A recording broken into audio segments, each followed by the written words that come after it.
Hey Nina, how you doing? Good to see you. Hi, Kayo, how are you? Good I'm to see doing you too. I'm doing fantastic. I'm doing fantastic. How's your day been so far? Not so bad. I was sleeping Excellent. most of the morning. Yeah. Excellent. Okay. Well, like I'm glad we're here now and we're able to talk and get to know more about you. Yeah. So let the Yeah. viewers know who you are, what you do, and why you do it, Nina. Okay. My name is Nina Connect. I'm a matchmaker. Um, I help intentional, responsible, and committed oriented individuals, actually singletons, to find love. So I help people in their quest for love. Okay. Uh, Excellent.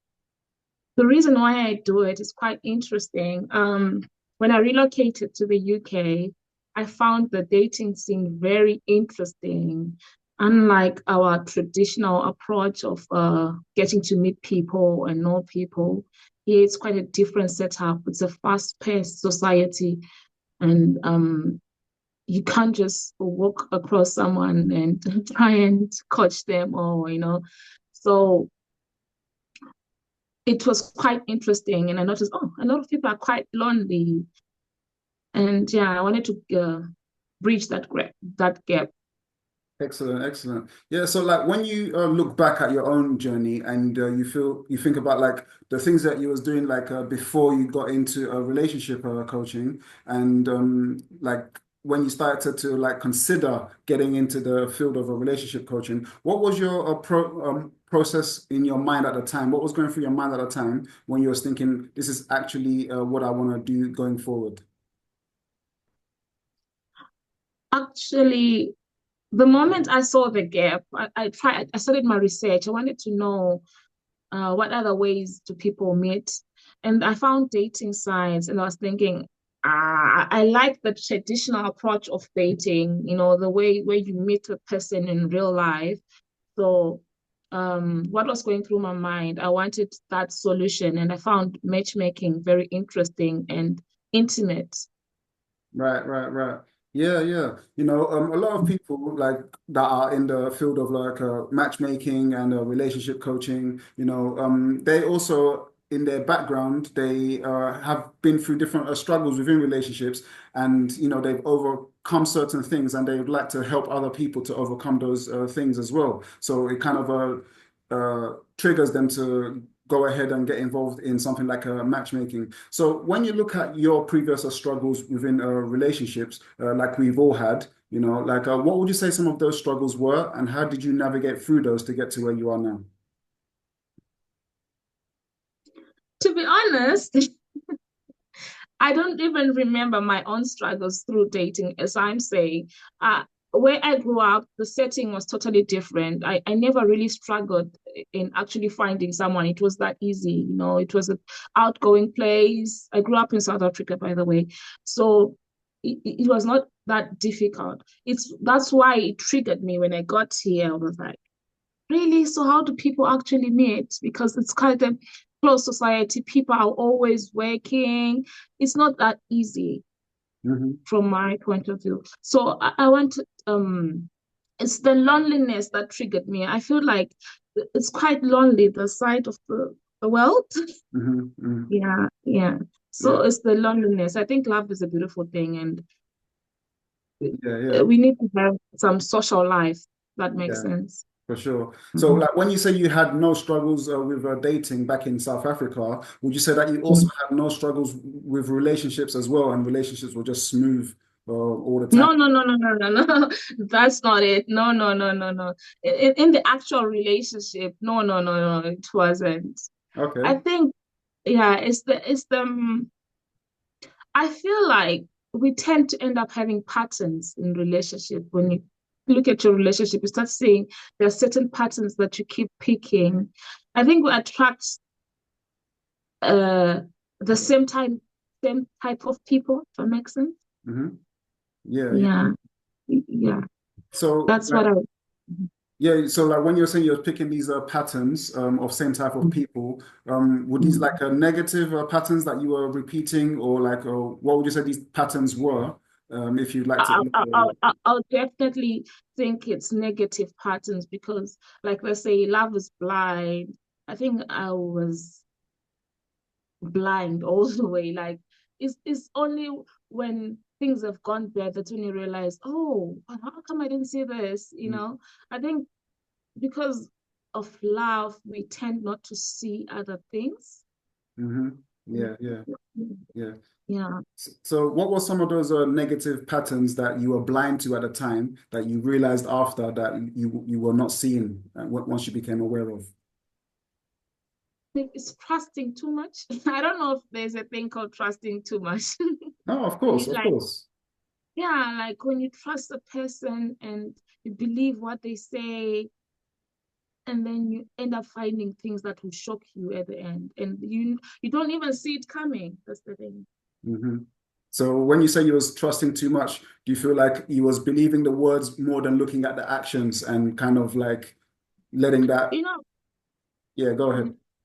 that's the thing. The red flags will always be there, but if someone comes and tells you otherwise because you love them, you believe them. There are people who are very good at sugarcoating things, or I think sometimes we can blame it on being naive. When you're young, you're naive as well. You can easily be misled. I don't know. I don't want to blame it on anyone. For sure, yeah, yeah. No, it's a common thing for people to be blindsided by, their feelings and emotions, and it's only after that they look at the situation and they kind of realize by their actions that it wasn't actually a good fit for them. Yeah, so I do understand perfectly what you're saying. A lot of people like they go through these type of things that we were just talking about, and they feel like, oh, they can't be dealing with relationships right now. It's too much like emotional manipulation for them, and they want to kind of just distance themselves from that for a while, and they tend to focus heavily on their career because they feel like they can control that more without the issues that they're going through in relationships. But upon immersing themselves in their professional life, they start to neglect their intimate side. So along the way, they now realize that they need to bridge that gap again and connect with their intimate side again. And they don't know how to do that because it's been so long that they've disconnected from, and they don't want to go back to the pain that they had in their previous relationship. So, in your opinion, how can people that have focused so heavily on their professional life start to bridge that gap with their intimate side once again? Um, I think the first step is to figure out why you ended up focusing on other things. So for me, I would say to be a distraction. At first, people do it out of trying to find something to distract themselves and to keep focus on other things. So now that you've made another decision, that's being intentional on its own already. You've made another decision to start trying to look at the other side of your life, trying to create a balance. So, first things first is about making that decision to say, now I'm ready. I need to start creating a balance. You need to know when it's time for work and when it's time for social life. I can easily relate to this because that's the same thing. The reason why I started being into matchmaking is because I felt like, because I work at the hospital, I felt like people pick extra shifts because they don't have anything to do at home. They just want that distraction, somewhere to spend their day at. But if they had that social life, they wouldn't be spending more time at work. So once you're having that person or you're having a social life, you end up having a reason to slow down. Right, right, right, right. Yeah, yeah, that's very important. Like, like you were saying, when people do immerse themselves into their work and neglect that side and not have a social life as well, there is no opportunity for them to really connect with others in that way. So yeah, I agree with what you were saying there as well. Yeah. Another issue that people tend to have when they are within relationships is the concept of gender roles within relationships.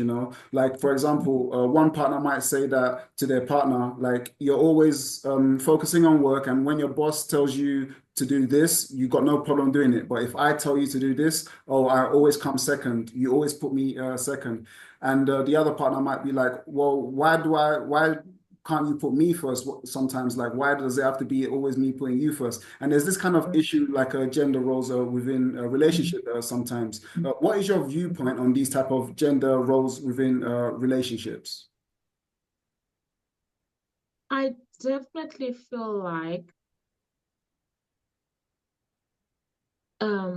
every gender has its own role. It's biblical as well. Men are expected to be providers, and the women are expected to be builders.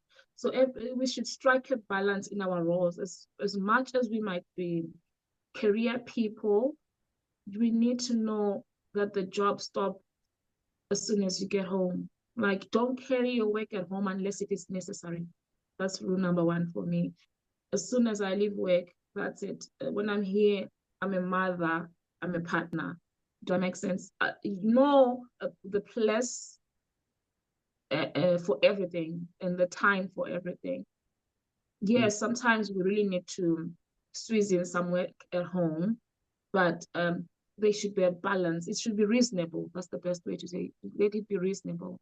Yeah, yeah, yeah. Now you mentioned, it's biblical when you think about what you were saying there. But some people, they're not necessarily religious, right? And they feel like, okay, but I am my own person. I need my own freedoms and things like that. And sometimes they look at, maybe this is not the type of relationship dynamic for me. So they start looking at, different styles of relationships, and they start looking at things like monogamy versus non-monogamy to see if there's a better fit for them. Now, of course, you speak to different people all the time and with different perspectives on what they want and things like that. So, in that context, what is your viewpoint on monogamy versus non-monogamy? I was speaking to my business coach the other day, and she said something that left me thinking. She said, nowadays there's no manual to life. You create the life that you want. So you make your own destiny. Don't go according to people's standards. Do whatever works for you. That makes sense. So people should stop trying to please people out there. Listen to yourself. What works for you is what you go for. If monogamous relationships are appealing to you, then go for that. If a non-monogamous relationship is giving you comfort or some sort of freedom, if that setup works for you, you go for that. So I'm an advocate of going with what works for you, individuality. That's the word. Yeah, Yeah, yeah, yeah, for sure. that's what I think. They are both. There's pros and cons on both of them. I don't stick to one. Yeah, yeah, yeah, yeah. It's definitely true that what works for somebody should be what they are trying to strive for. And sometimes within relationships, someone realizes that they have a desire to open up the relationship and they would like to share this with their partner, but they're Mhm. afraid that their partner is going to react negatively to it because it's not something that they've discussed before. And when they talk to their partner about it, sometimes their partner is like, "Oh, there must be something missing in our relationship. That's why you're bringing this up." That's why you'd like to open up the relationship. So, do you think there's any truth to that? Do you think there has to be something missing in a relationship if somebody wants to open it up? To be honest, I don't think so. But I don't mean to stereotype, but personally, I feel like men are just not satisfied. They are just not satisfied. It, I would love for women to understand that if someone is doing something, it's not even their fault.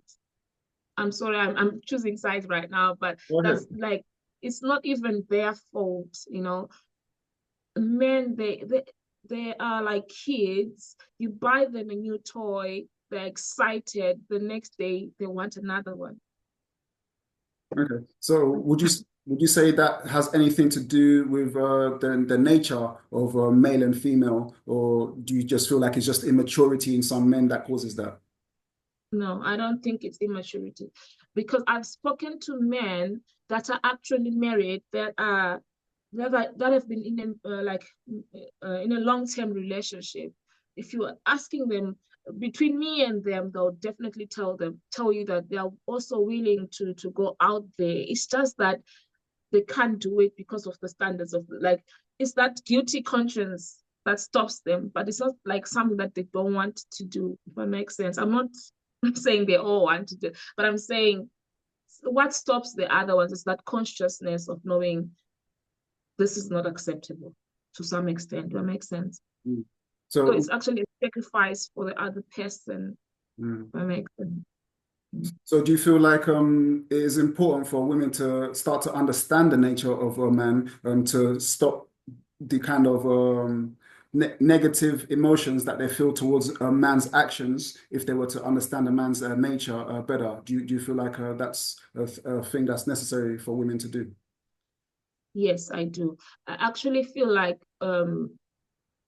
women should stop imposing or creating ultimatums. For example, if someone, the reason why men don't even tell us what they're up to is because we tell them we're going to leave them. Do that make sense? That's why they end up cheating behind our back. But if you are open to know how, okay, let me give you a scenario. Would you not be happy knowing where your man is if you were in an open relationship where you understand where his whereabouts, what he's doing, and who he's doing it with, than to be betrayed and he does the same but without you knowing? Right. I don't know, like I don't know. I'll just put it out there. Like I personally feel I'm not tolerating cheating. I'm saying people should be open to understanding other people. Right, Yeah, right. to be flexible. Right. So essentially being honest in your communication with your partner to not have Mm. to be doing anything behind their back because of lack of honesty. Is that Yeah. accurate to what you're trying to say? Yes. Yeah, excellent, excellent. Now, regardless of if it's like monogamy or non-monogamy, within relationships, there can always be jealousy. Like in a non-monogamous situation, it could be like you're spending more time with this person than you're spending with me. In a monogamous situation, it could be I always notice that you're talking to this person or looking at this person, to the point that the person that's been accused of these things starts to wonder how can they communicate to their partner that there's nothing to be jealous about. And the person that's always feeling these jealous emotions, in your opinion, how can they start to deal with these jealous emotions? Personally, I feel like where there's love, jealousy is inevitable. Like, but how you deal with it is the issue. Um, you need to deal with it in a healthy way. Like, for example, when you start accusing someone, you're frustrating the relationship. You're putting pressure on the other person because if you know that someone doesn't trust you already, you're drawing that person away from you. We need to find a common ground on how to deal with matters or to find why you're feeling jealous. For example, if someone is coming home late, try and figure out where they are and what you can maybe they're not excited spending more time at home. Try and find things that entertain them at home so that they don't go out, or try and go out with them if they're going to innocent places. Try and go and see, but try and do the same hobby with them.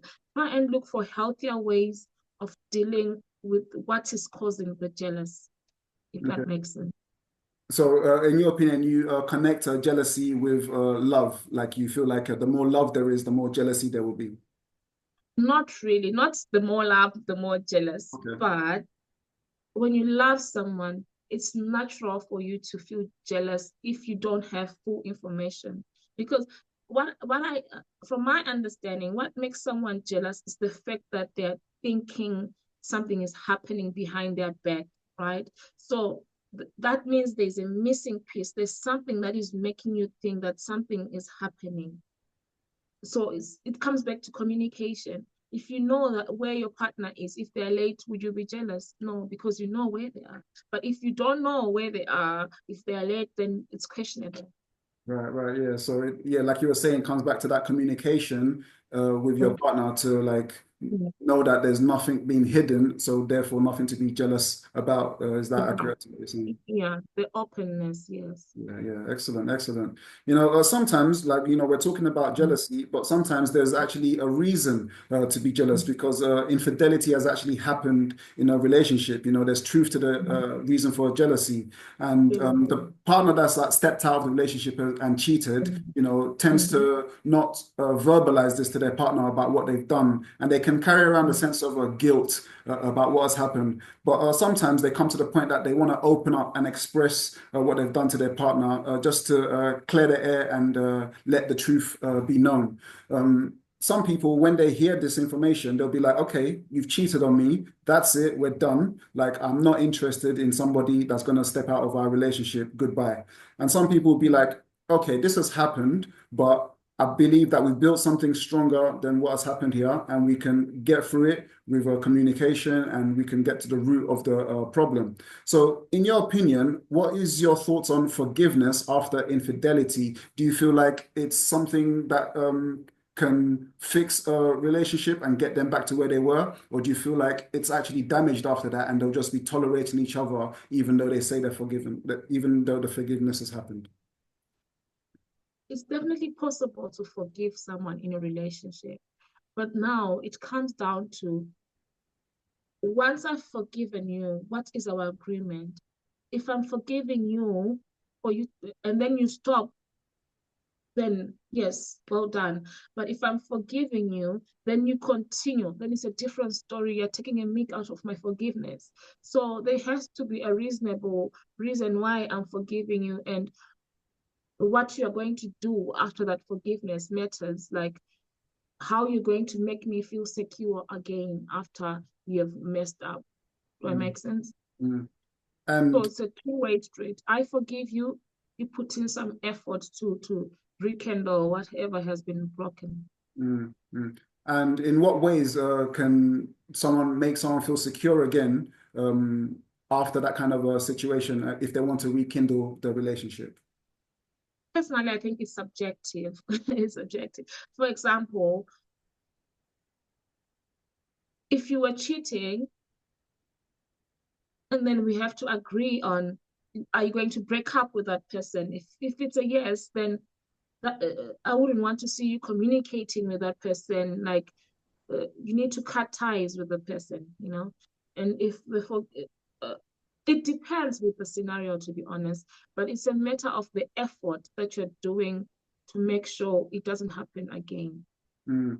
Okay, Because so I cannot forgive you today and then tomorrow you go and be with someone else again. Now it's a pattern. You see what I mean? mm, yeah. Mhm. So do you feel like the level of trust, let's say the person that's been forgiven doesn't do it again and they actually committing to this relationship.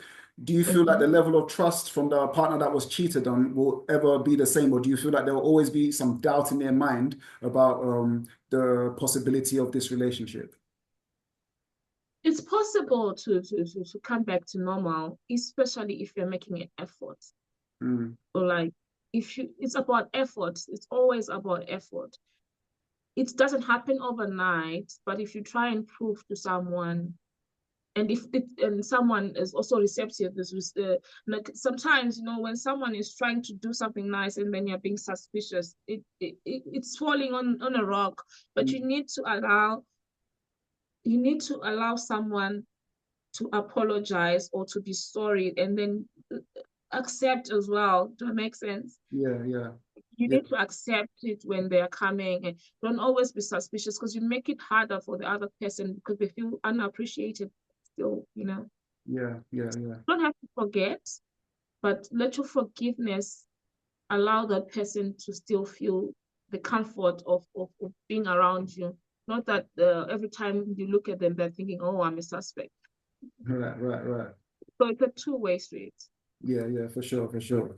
Yeah, so Mhm. now, when we look at, brand new relationships, like when people meet someone brand new, they get a lot of Mhm. butterflies. There's a lot of chemistry that they've met this new person that they really want to immerse themselves into this brand new relationship. But along the way, some people, they tend to lose their sense of self once they're immersing themselves in this new person. So, in your opinion, how can people immerse themselves in a brand new relationship without losing their sense of self in the process? That's a difficult one because, to be honest, love, I don't know. Love is just, it gives you butterflies. It's something that you can't really control. It's, I don't know how to explain what I'm trying to say. I'll take your time. Yeah, it's not, it's not the same for everyone. It, I just feel like we have to take it one day at a time, Mm. but at the same time, the okay, it does what I'm trying to say is, do you realize that for other people, love grows slowly, and for others, it actually grows faster. And to be genuine, there won't be anything wrong with it going faster. And with others, slow is better. So there's no measurement to how it's supposed to go, if I make sense. I don't know what I'm trying to say, but it's in there in my head. So No, I get what you're trying to say. Like, some people's love is quicker, like immediate, kind of like love at first sight almost. And some people, it takes time for them gradually, to yes. build that up. So, what are you saying that it's the people that love fast? Is it okay? You feel like it's okay for them to lose their sense of self if that's who they are? Because it's more like infatuation, and then before they know it, oh, this is real, then they start slowing down, but they Mm. would have just dived in deeper already. I Right. don't know. So, meaning that they'll discover their sense of self after they dive deep in the first place? Yes, they always come back, but sometimes might be too late. Yeah, right, right. But yes, yes. Yeah, yeah. Now, like, as a matchmaker, you speak to different people all the time. You hear about their different struggles within relationships and what they're looking for and things like that. What would you say were some of the common patterns that you realize people go through that come to you that you see? And what are some of the solutions to those issues that they have? Well, most of the people that I've met, their problem is once they get their heart broken, they tell themselves that they don't want to love again. And then they stay out of the dating scene for a while. And now they're ready. Like after the loneliness and the pressures of life, they start thinking, how maybe I can do with having someone in my life.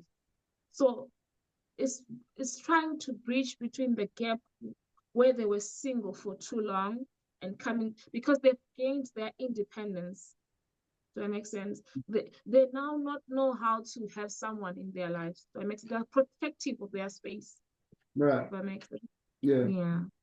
That's one trait I have noticed that it's so hard for them to open up, you Mm. know. And what would you Yeah. say the solution to that issue is? The solution, to be honest, it's individuality, looking at giving people chances. Don't judge, Let everyone be judged on their own sins. Don't worry about what happened in your previous relationship.